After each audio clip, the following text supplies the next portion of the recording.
You know how some people can dive into a pool of water and swim like a fish? Other people jump in, they sink like a stone. The path to developing an alcohol addiction is almost exactly like that. For your own amusement, picture this. Two people, Alex and Taylor, they decide to both start playing piano. They both practice every single day and they play the exact same songs. But over time, Alex becomes a super skilled pianist and Taylor only knows those same songs. And that's because each person's brain is wired differently. Like myself, I have ADHD. So just like piano skills, addiction works the exact same way.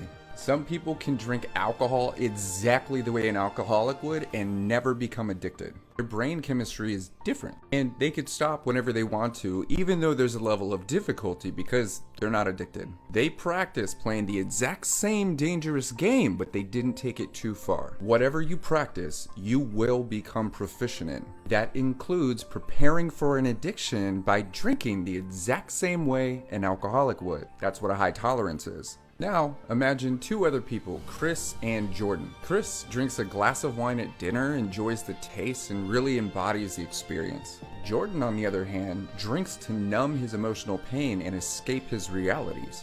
Chris gets value from having a casual drink, while Jordan just gets more unhealthy results. Alcohol is like fire. You put fire in the hands of a chef and he will create a culinary masterpiece. And the meals that he creates are going to be full of excitement, taste super duper good, packed with flavor, and you're going to love eating every single bite. But put that same fire in the hands of an arsonist or someone who is inexperienced or even reckless. Fire becomes destructive and it burns down every single thing in its path. Just like fire, alcohol can be enjoyed responsibly by some, and with others, it's complete devastation and mayhem. To truly understand addiction, we have to accept the fact that every single person's brain is wired differently. So genetics and environment and that individual's well-being are all determining factors on how they experience alcohol. Happy, healthy people get happy, healthy results. It is imperative to understand that alcohol is not the problem.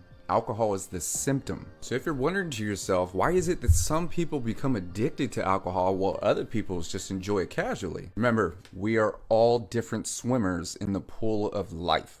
And just like swimming, some people can navigate the waters of alcohol consumption, while other people struggle and they feel like they're drowning. The key is to recognize your own strengths and weaknesses, and if you need support, it's okay to reach out.